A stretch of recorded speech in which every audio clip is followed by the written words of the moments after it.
Hi, this is David again, and boy do I have an exciting video for me and you today. If I seem a little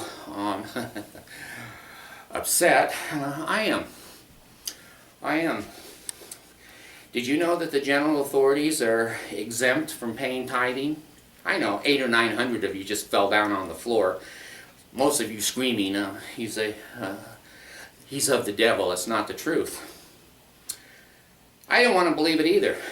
You know, I'm humiliated and I'm embarrassed about how much time I spent in the Mormon church, that I'm such a damn dummy that I continued and kept thinking I'm going to get some blessings. I'm going to get some blessings here. I just know I will. Well, I never did.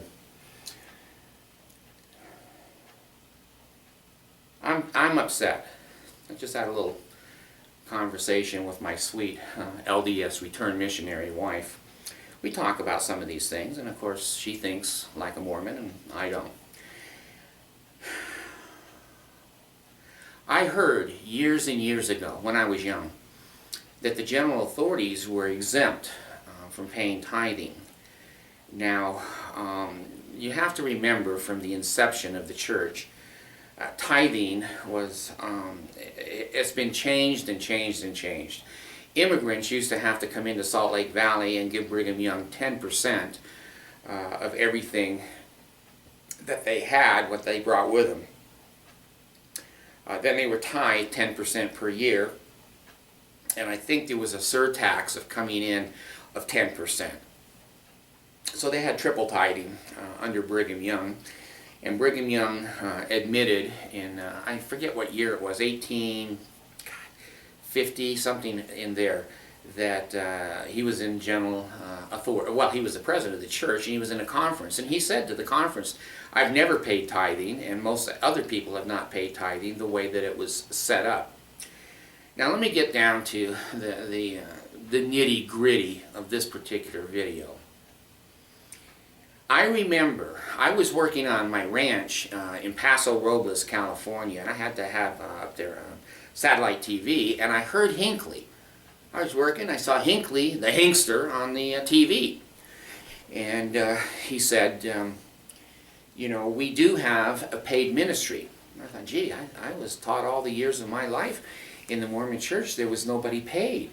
That all the apostles, when they're called in there, are rich. They don't need money. Let me tell you something about rich people that I've discovered. They never have enough money. They always need more money. And the Mormons certainly are the leaders in that area. Well, I heard that the general authorities were tithing exempt. And I thought, well, you know, I'm a member of the church, and I just bow my head and say yes, and it doesn't hurt my salvation. I know I'm going, even if you follow the wrong prophet and he's evil, you know, he's of the devil, it doesn't matter, the Lord is still going to accept me. Well, that's the way I used to think. Now I'm sitting here this morning thinking, I know a little bit about 501(c)(3)s. I ran a 501(c)(3). It was the executive director, and I was the one that wrote the articles of incorporation, and I hired staff, and I hired the, well, didn't hire, but I got the board of directors, and you know, registered with the state of California and the IRS, and etc., etc. So I have a little bit of background in tax-exempt organizations. Now let me give you an example, okay? When I was running the tax-exempt organization, they provided a house for me to live in with my family. Because it was a residential facility, it meant that it had to be run 24 hours a day, 7 days a week. You can't just walk away from handicapped people in a residential facility. Someone has to be there 24/7. So I was on duty my whole life at that institution. So I got free housing.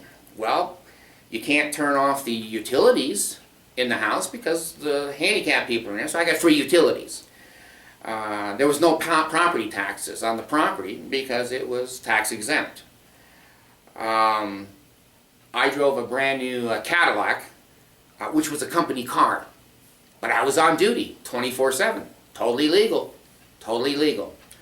And I had to eat with the kids and the adults because they couldn't eat by themselves. And that meant I had to eat there. I didn't have to pay. That's not income. That's not salary. That is a stipend or perks or advantages of working in a residential facility. So when the kids went to the pool, I had to take them in our van, the company van, and I got to go swimming for free. That's the way life is in the United States in the Internal Revenue Service. Totally legal and totally above water. And let me tell you how clever. I shake my head because, and I'm angry because I read an article in the Ensign, whatever it's been, 5 months ago, that a lady was on welfare and she couldn't afford to pay tithing or pay food. She had to make a choice between a single mom, between feeding her children and paying her tithing. And the Ensign article said, of course, she should pay her tithing and somehow the Lord will bless her and maybe the kids don't need food. I don't know what the philosophy there is, but no one is exempt from tithing in the Mormon church. I don't care if you're on Social Security. I don't care if you're on workman's comp. I don't care if you're on disability. I don't care what you're on. The Mormon church wants 10% of your gain. That's the original word on tithing, G-A-I-N. Now that's been interpreted by the bishops and the stake presidents as your gross income. As your gross income, 10% for the rest of your life. Well, here's what the Mormon church did, and you can be proud. All you Mormons that are looking in here and watching, I hope you feel as stupid as I do. I hope you feel as taken advantage of as I do. I hope you feel you got screwed like I feel. Okay, here's what they did. All of the general authorities, they're not rich. That's a lie. That's a lie to start with, okay? We're working on boards. The Mormon Church owned Beneficial Life, Desert News, Bonneville Corporation, Deseret Book. They owned all of these corporations, which were money-making corporations owned by the Mormon Church. And so what the prophet would do is call up Bonneville Channel 5 and say, let Gordon Hinckley sit on the board. He's not going to do shit, but he will show up twice a year for your meetings and sit there, and you can put a seatbelt on him in the chair, because I know he doesn't know his head from his toe of the newspaper business, but he needs to get about $80,000 a year as a director of your corporation. Okay, so there's where the general authorities got all their jobs, and many of them sat on 8, 9, 10 boards, paying anywhere from $100,000 up. A board of directors member would be $100,000 up. That's good money.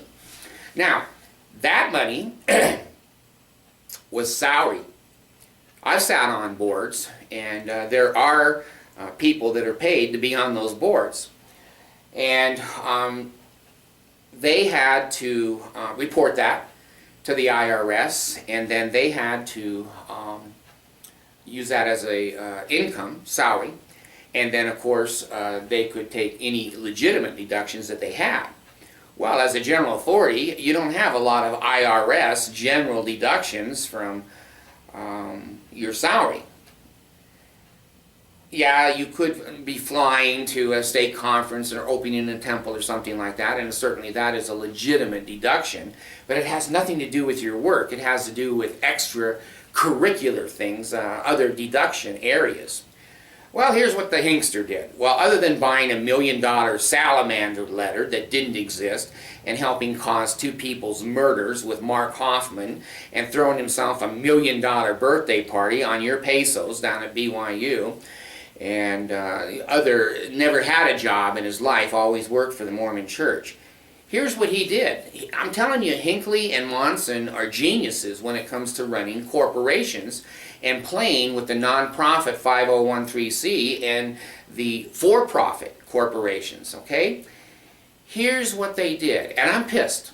I'm sorry, I can't always be comical on some of this stuff because there's no comedy in this to me. When you tell a single mom to pay her tithing so Monson can fly his Learjet at $1,000 an hour for fuel, rather than feed her children, you have made an enemy of me. That breaks my heart to see any man or organization do that to a single parent who has children. Well, single parent has to have children. I was a single parent for a little while, and I know how hard it is. It's the hardest job in the world I ever had. Well, the hinkster goes, hey, I got an idea. Those guys had to pay tithing on their salaries. And the hinkster goes, hey, quit all those jobs, and we're going to give you a living allowance, like the missionaries. The missionaries get a living allowance. They don't have to declare that on income tax in the United States, and they're not working. They're donating their time to a religious 501(c)(3) organization. Well, the hinkster figured this out, and boy, he is one smart dude. Other than the mall, I mean, Jesus told him to build the $5 billion white elephant downtown in Salt Lake City. So Hinckley decides to give all of the general authorities 6-figure stipends. Now, I don't know about you guys, but I could, over $100,000 a year, I could probably live in a pretty nice house, have a couple of cars, and buy my food and whatever. So the hinkster said, listen, you guys are like a residential treatment center. You're a prophet, seer, and revelator 24/7. You're always on duty. You're always going to a fireside or a conference or to an open house or to a book signing. You're representing the Mormon Church, which is a nonprofit. So we're going to pay you $250,000 or $500,000 a year each as a stipend. Do you have to pay tithing on a living allowance? Nope. Do you have to pay IRS? Nope. If it has to do with the organization, it is tax exempt. These are some clever bastards. You poor people who are single parent, and I was a single dad and had 5 kids. One of them was 8 months old when I was a single parent. This bitch.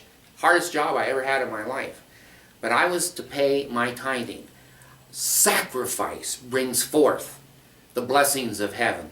You pay your tithing, the windows of heaven open, and you receive blessings that you can't even comprehend. Never happened to me. So how do I feel? How do you feel? That the general authorities down to the mission presidents and the Quorum of 70s and the missionaries, of course, are tax exempt, and they receive money from the church, and they're tithing exempt. So all these general authorities that stand up at the podium and boast their voices echoing out through the tabernacle and the conference center telling you pay your tithing, the Lord will bless you. Well, I guess that the general authorities don't need those blessings because they don't pay tithing. They're exempt because Hinckley figured out how to get around the 501(c) and how to give them living allowances rather than income. I think the IRS was chasing the Mormon Church too when Hinckley moved off the authorities from the chairmanships of those for-profit corporations. I think the IRS is going, what the hell, are you guys a church? Or are you some kind of a for-profit corporation? The world has been asking those questions ever since. So Hinckley goes, hey, I got an idea. Jesus has inspired me. Quit your jobs. So now you don't have to report to the IRS. If anyone ever gets a hold of those tax returns, they're going to see how much money you guys are making, and that's going to make us look bad in the church. Come in under the 501(c) where we don't have to reveal what your stipend and living allowance is. It can be in the millions. It doesn't matter because you're serving the 501(c) nonprofit, and we can hide those records, and we do. I don't know, I guess maybe I'm just in this mood this morning where when I found this out and I thought about how often our family went without to pay tithing, My kids didn't have medical and dental unless it was absolute emergencies. We had food. We didn't have any fancy food. We didn't go out to eat a lot. My kids still tease me that we'd go to McDonald's and I would eat a Big Mac, treat myself, and then cut the Happy Meals in half and give them to the kids. I feel bad of how much I sacrificed, how much my first couple of families sacrificed. Now that I'm not a Mormon, both of my girls have constant dental, constant medical, constant school fees, and they play basketball, they have karate, they have hip-hop dances, they go to dances, we went on vacations, none of those things. When I was paying tithing, we didn't do any of those things. And I paid it, in my opinion now, that I've researched it, thought about it, and gotten, I have 501c experience, so I know the rules. I know the IRS rules very well. I've been audited 3 times. 3 times I've been audited. First time, the IRS gave me $400. They said they made a mistake auditing me, and they did. The second time was a push, and the third time was a push. But I'd been honest. It was there, and I'd been honest. So I know a little bit about the IRS, and I know a lot about the Mormon Church, and I know quite a bit. I mean, if you can write articles of incorporation and get the IRS to give you a 501c status in a state, and then get government grants from the state under the name of that corporation, I know a little bit about that. Now I know why Hinckley made those guys quit their jobs. He's taking your tithing money and he's paying 6-figure incomes to everybody from the top down into the 70s and the mission presidents. They're all working for the church 24/7. So their cars are free, their food is free, their housing is free, and they stand up in your mission meetings and you know, intimidate you that you're not bringing enough people in the church, because they need people in the church to pay tithing, because that's how they get their money. That's how they get their money. When I was the director of the residential facility, I wanted clients to come in. I wanted them to be filled up. I wanted every one of those beds filled up, because that money that came with those people is what ran the house, paid the utilities, bought my food, gave me a Cadillac. I'm not stupid. But I didn't take advantage of people that way. The kids rode in the Cadillac with me. How many of you have ridden in Monson's car with him? I sat down and ate and supervised people throwing food and acting like damn fools because they were handicapped.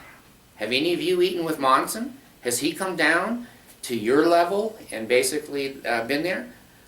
I've had to get up in the middle of the night and put down riots, people throwing other people through the window and running around with knives, and staff being stabbed and whatever. I was on duty 24/7. I was there. Have you ever seen Monson come down off of his high horse? Help local people? Or does he just tell stories of widows that probably never existed? I've seen these guys' offices.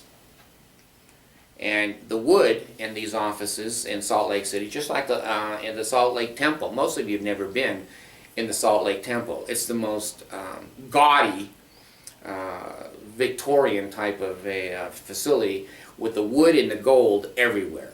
The wood and the gold everywhere. And the authorities, they always ride. I remember seeing, when I was first thinking of leaving the church, I remember I was sitting in a ward house in my usual spot in the foyer.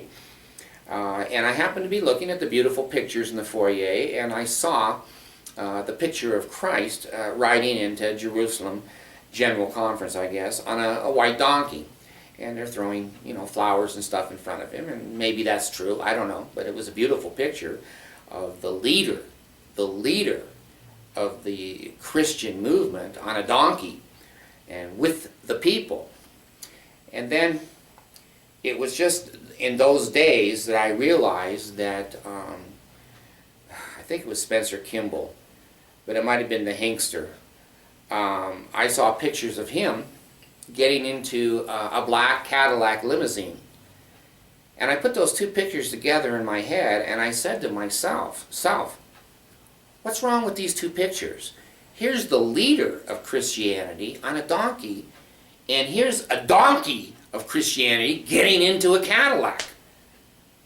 That's when I first started moving out of the Mormon church. I go, wait a minute, he's not humble, he's not with the people, he's not in a stake dance and helping supervise the young people, and he's not out on a camping trip with the boys. He's just sitting in an expensive office in downtown Salt Lake. He has an income for life, and I just read again this morning on the terrible internet that once they can become immorous, that's a word I've never even heard of until the last 5 years of my life, and I guess an immorous is a person who doesn't have to work anymore, but they receive a lifetime retirement.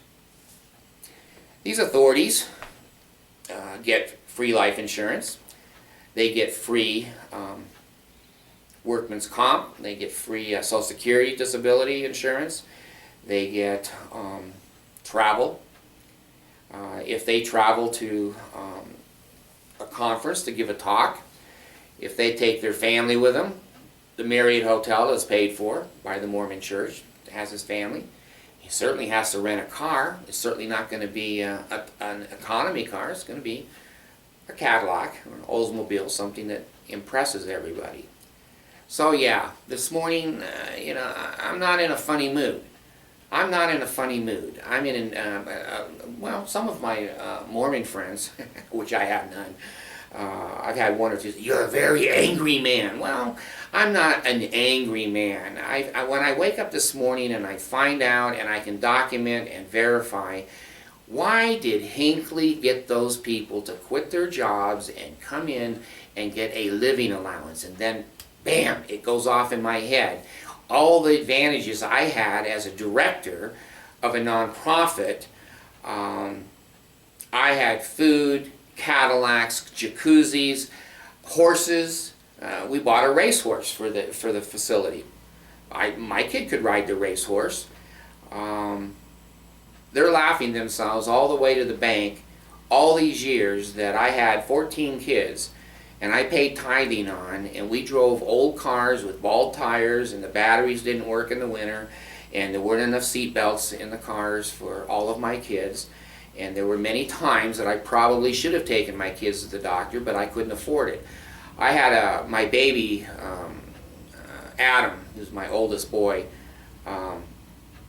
He was crying in the backyard one day, and the kids were out there, and they threw a damn penny in his mouth.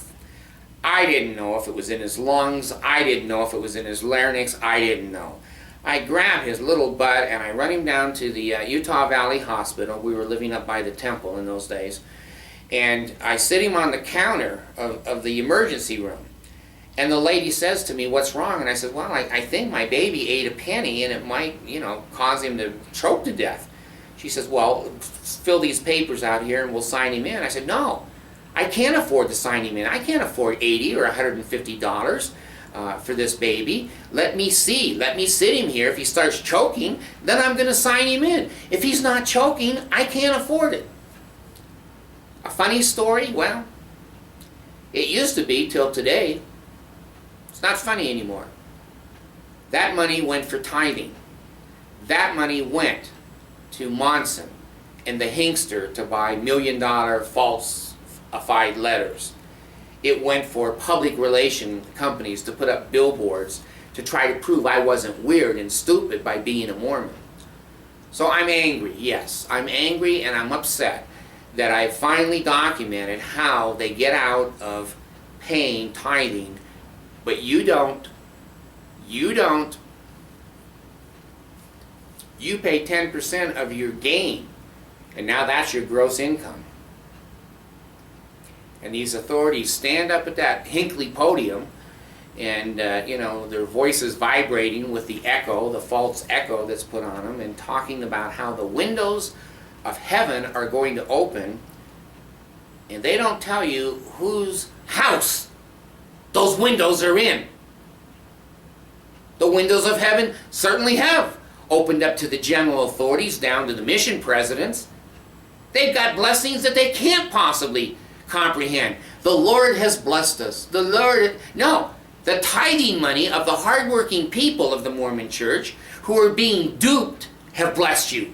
The windows of your house is open, but the windows of these poor little people that have this old car and 3 little kids, and she's working over at McDonald's in the middle of the night, and he's got 2 jobs down at the janitorial place, and they're trying to support this little family. They have no cable, they have just barely enough food to get by, and these damn general authorities are sitting up there with 82-inch, 95, 10-foot LED TVs and Cadillacs at their disposal, food, catered food. That's just part of the job. That's just, if they just call down and say, hey, bring us up 19 dinners, that's all tax exempt. And it's all your tithing money exempt. They don't have to pay a damn dime to the Mormon Church. They just take money from the Mormon Church. And I'm going to say no. They take money from you and your family. You and your income. You went to school. You went to college. You went to nursing school. You have learned to drive a truck. You have learned to be a journeyman mason.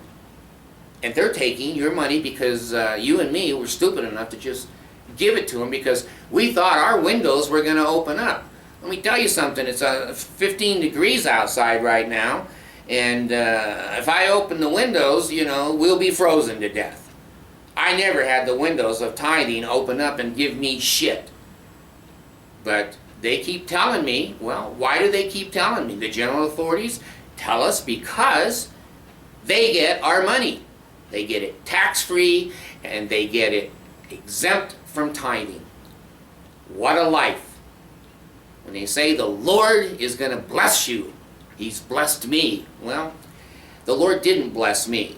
The Lord certainly has blessed the Hinkster. I can't afford to go to BYU and have my birthday party down there with thousands of people and cake and dance and all kinds of things. That's all tax exempt. That's all exempt from tithing. Most of the time I'm not in these moods, but still I was in the cult. These triggers are still in here. The triggers are still in here, and to deprogram from the Mormon Church is probably impossible. It's probably like a rape victim. I have never met a girl that's been raped that has never forgotten it and just lives a normal life. It's permanent damage.